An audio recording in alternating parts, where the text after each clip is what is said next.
Hello friend, welcome to my YouTube channel 10 का ज्ञान। आज हम लोग मैकेनिक्स ऑफ स्ट्रक्चर मोल्स सोम मोम जो सब कुछ इसको बोलते हैं हम लोग को पता है। आज हम लोग फर्स्ट लेक्चर स्टार्ट करने जा रहे हैं सिविल फर्स्ट सेम स्टूडेंट के लिए। तो चलिए सबसे पहले हम लोग पढ़ेंगे मैकेनिक्स, उसके बाद मैकेनिक्स के टाइप्स, उसके बाद पढ़ेंगे मैकेनिक्स ऑफ स्ट्रक्चर। तो आप लोग को मैकेनिक्स पता है क्या होता है? आप लोगों ने सेकेंड सेम या फिर फर्स्ट सेम में मैकेनिक्स पढ़ा होगा। तो आप लोगों को पता है कि मैकेनिक्स किसे कहते हैं? जब भी किसी बॉडी पर कोई अप्लाइड फोर्स, कोई भी फोर्स लगे तो वहां पर हम लोग उसको मैकेनिक्स के सब्जेक्ट में काउंट करते हैं। अब हम लोग पढ़ते हैं मैकेनिक्स के types, branch of mechanics. Mechanics एक इंजीनियरिंग मैकेनिक्स जो हम लोगों ने फर्स्ट सेम या फिर सेकंड सेम में पढ़ा था। उसके दो पार्ट्स, स्टैटिक्स एंड डायनेमिक्स। फिर डायनेमिक्स के दो पार्ट होते हैं, काइनेमेटिक्स एंड काइनेटिक्स। फिर इसका एक पार्ट है, यहाँ पर आप लोग देख पा रहे हैं, मैकेनिक्स ऑफ डिफॉर्मेबल बॉडी, जिसको हम लोग मोस सोम और मोम सब कुछ बोलते हैं। फिर मैकेनिक्स ऑफ फ्लूइड जो हम लोग फोर्थ सेम में ही पढ़ रहे हैं। फिर मैकेनिक्स ऑफ फ्लूइड भी 3 तरह का होता है, ये आप लोग फ्लूइड मैकेनिक्स में अच्छा से पढ़िएगा। तो चलिए अब हम लोग अपना स्टार्ट करते हैं मैकेनिक्स ऑफ डिफॉर्मेबल बॉडी या फिर मोस या फिर सोम, मैकेनिक्स ऑफ स्ट्रक्चर स्टार्ट करते हैं। What is mechanics of structure? Mechanics of structure है क्या? सबसे पहले हम लोग इसके बारे में बात करते हैं। हम लोग मैकेनिक्स ऑफ स्ट्रक्चर में पढ़ेंगे क्या, चल देते हैं। मैकेनिक्स ऑफ स्ट्रक्चर और मोस is the branch of mechanics, ये ब्रांच है मैकेनिक्स का, that deals with the behaviour of solid bodies. ये किसी भी सॉलिड बॉडीज के बिहेवियर पर के बारे में हम लोग इस पर पढ़ते हैं, या फिर स्ट्रक्चर मेंबर। हम लोग किसी भी सॉलिड बॉडी को स्ट्रक्चर मेंबर भी कहते हैं।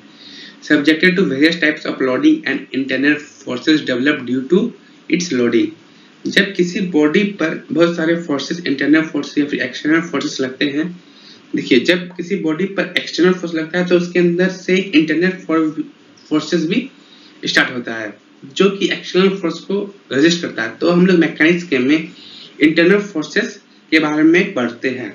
इसका सेकेंड डिफिनेशन भी देख लेते हैं।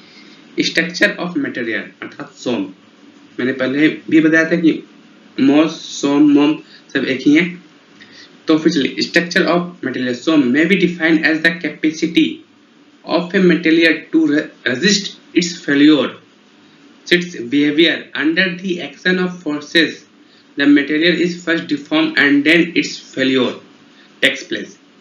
A detailed study of forces and their effect, along with some suitable protective measure for safe working condition, is known as strength of material या सोम या फिर मोस। इसका मतलब क्या हुआ? जब भी किसी बॉडी पर फोर्स पड़ता है तो वो बॉडी उस पर रेजिस्ट करने की कोशिश करता है और फिर पहले वो थोड़ा सा टूटता है, उसके बाद फिर वो पूरा टूट जाता है। तो इसी के स्टडी को हम लोग स्ट्रेंथ ऑफ मटेरियल या फिर मोस मैकेनिक्स ऑफ स्ट्रक्चर करते हैं। अब हम लोग इसके बाद कुछ प्रॉपर्टी पढ़ते हैं, पहले मटेरियल के, ठीक, चलिए स्टार्ट करते हैं। Mechanical property of material, strength, hardness, toughness, ductility, brittleness, plasticity, malleability, fatigue and current. चलिए अब हम लोग एक एक करके देखते हैं सब कुछ। Strength. It is a maximum resisting offered by material against the external load. I. It is the capacity. I is that. That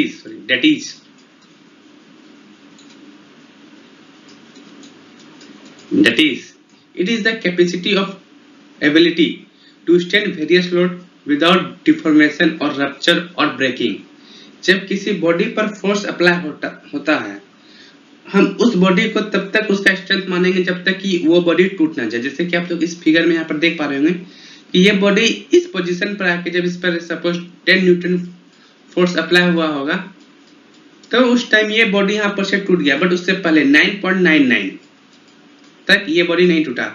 तो हम लोग 9.99 न्यूटन कि फोर्स बॉडी पर नहीं टूट रहा है तो हम उसका स्ट्रेंथ मानेंगे कि इतना फोर्स तक ये झेल सकता है। बट जैसे हम लोग 10 न्यूटन डाले तो ये बॉडी जो है यहाँ पर से टूट गया, आप लोग देख पा रहे होंगे। तो ये इसका स्ट्रेंथ है।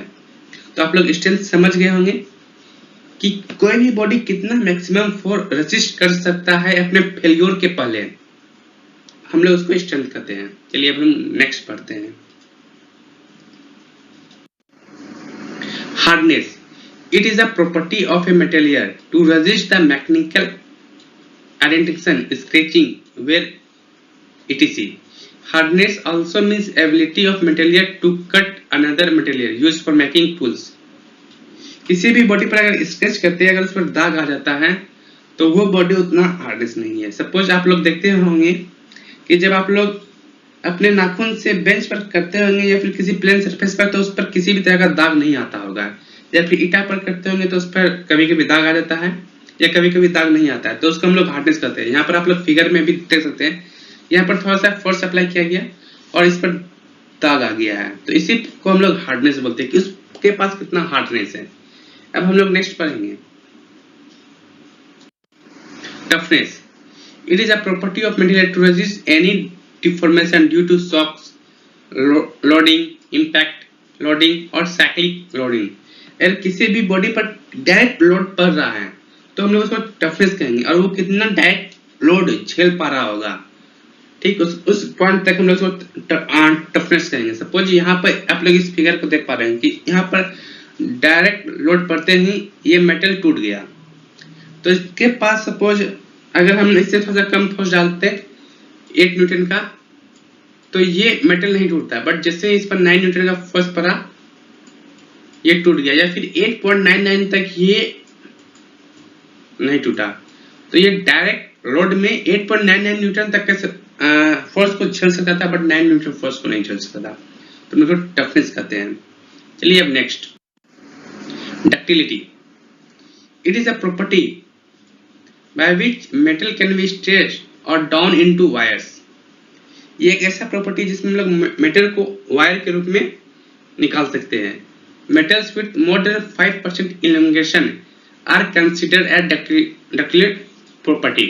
जिस भी मेटल के पास 5% से ज्यादा इलोंगेशन होगा उसको हम लोग डक्टिलेट मेटल बोलते हैं। अब इलोंगेशन कैसे निकालेंगे, तो increase length bye original length into 100। आप लोग यहाँ पर फिगर में देख पा रहे होंगे, ये एक मेटल यहाँ से जा रहा है, फिर ये एक प्रोसेस से देखिए यहाँ पर गुजर रहा है, और फिर ये थोड़ा सा यहाँ पर पतला होकर निकल रहा है, तो इसको हम लोग डक्टिलिटी कहते हैं कि इस मेटल के पास डक्टिलिटी प्रॉपर्टी है।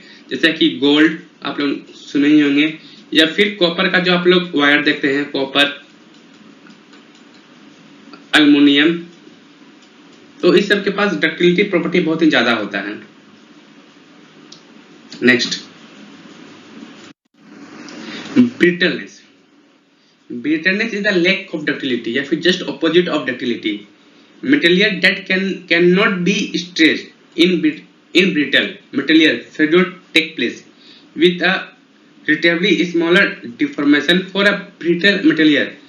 Fracture point and limited point are same. Elongation should not be greater than 5%. अगर elongation 5% से ज्यादा होता है उसको तो हम लोग डक्टाइल मटेरियल मान लेते हैं, बट यहाँ पर अगर elongation 5% से कम है और फिर वो लोड लगने के बाद डायरेक्ट टूट जाता है, तो हम लोग वैसे मटेरियल को के पास ब्रिटलनेस प्रॉपर्टी होती है। जैसे कि आप लोग चौक देखे होंगे, चौक को खाली से करते हैं तो आप लोग कट टूट जाता होगा, या फिर घिसेगा भी तो वो टूट जाता है, उसके पास किसी भी तरह का डक्टिलिटी प्रॉपर्टी नहीं होता है।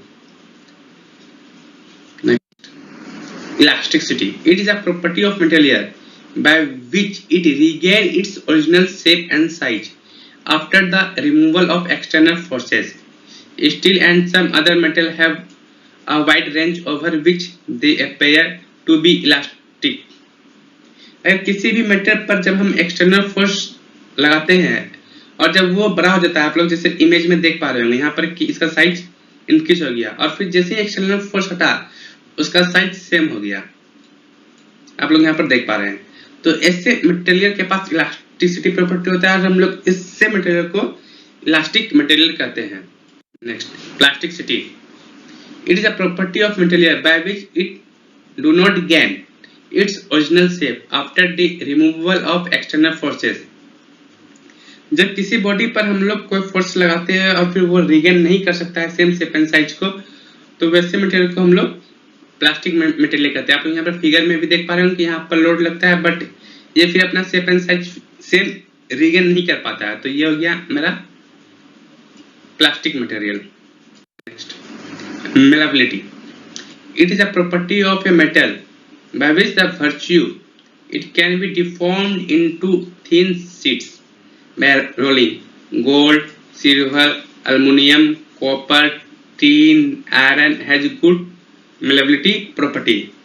मतलब कि जब किसी भी रोलिंग से हम मेटेरियल को गुजारेंगे, अगर वो थिन शीट में चेंज हो गया तो उसके पास मेलेबिलिटी प्रॉपर्टी है, और हम लोग वैसे मेटेरियल को मेलेबिलिटी मटेरियल कहते हैं। जैसे कि एग्जांपल में आप लोग गोल्ड, सिल्वर, एल्युमिनियम, कॉपर दे सकते हैं।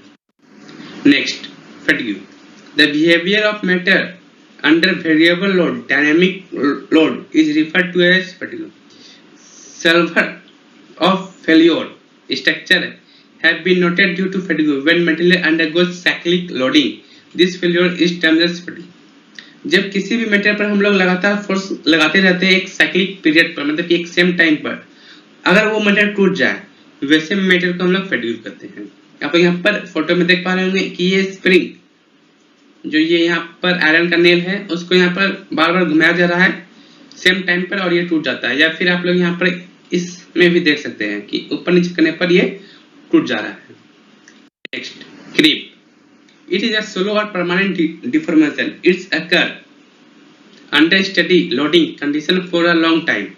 आप लोग कंक्रीट टेक्नोलॉजी में भी पढ़े होंगे क्रीप।